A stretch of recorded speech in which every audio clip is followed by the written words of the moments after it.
Lunges are the best way to train each leg, so to individually target each side, and this is huge for people with muscle imbalances. Maybe one leg is way stronger than the other. You're definitely going to want to do lunges as part of your leg training. There are many ways to use lunges and many varieties of lunges to try, so that you can always increase the challenge and you always have options. So, the first level of lunges would be assisted. Use your arm to support yourself on a wall or any kind of support to take some pressure off of your legs. And only bending each knee 90 degrees. So you can see my knee is staying in line with my heel each time I do the lunge, not going over your toe. And this is the first level. I would recommend these lunges for elders or people with knee or ankle injuries. The next variation I would train are knee over toe lunges. So there is actually overwhelming evidence that training your knee when it's fully bent and compacted does strengthen it over time. So becoming more comfortable putting your full body weight forward on a bent knee is going to be great for the health and strength of that body part.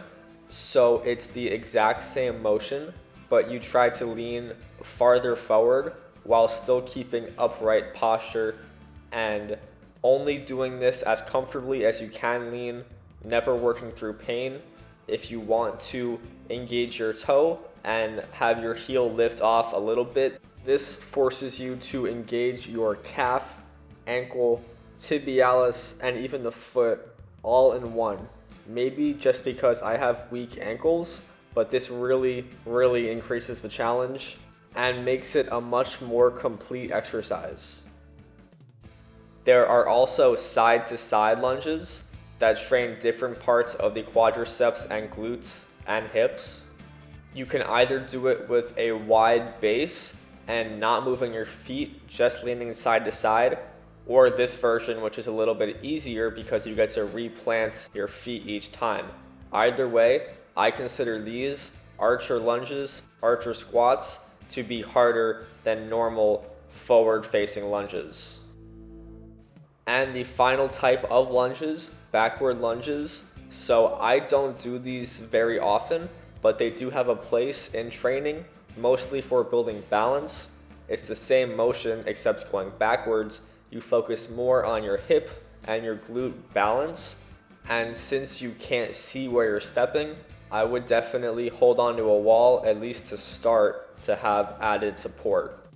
Alright, now that you know the three types of lunges, forward, side to side, and backward, it's time to talk about progressions in case these lunges are too easy. There are two ways to progress lunges, and the first one, as you see, is adding weight. Adding more resistance is a staple in strength training, and it really makes the motion harder. If your body weight is too easy to manage, I would hold a dumbbell in each hand or one big kettlebell in between both hands. The final progression I have is using a slant board. So the slant board placed under my front foot makes the ankle work much harder to balance, but really isolates the patellar tendon in the knee. There is way more pressure on my knee. It also leads to a deeper stretch in the hip of the back leg. I can feel the challenge is much more intense. It may not look like it, but it is much more intense to have these steps included. And you make it harder by increasing the height of the slant board. Notice the difference between a medium versus a high slant. I have to lean farther down and put even more pressure on that forward knee. So this is a very advanced way to progress lunges. For most people, traditional lunges are hard enough as is, but I would encourage that if those normal lunges become easy, try including this, because I've done it for a few months and I can tell it definitely isolates the legs in just a completely unique way, and it really is hard but rewarding.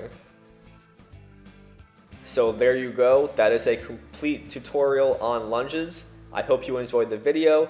Please leave a like if you did, and subscribe for my other training content. Thank you, and see you next week.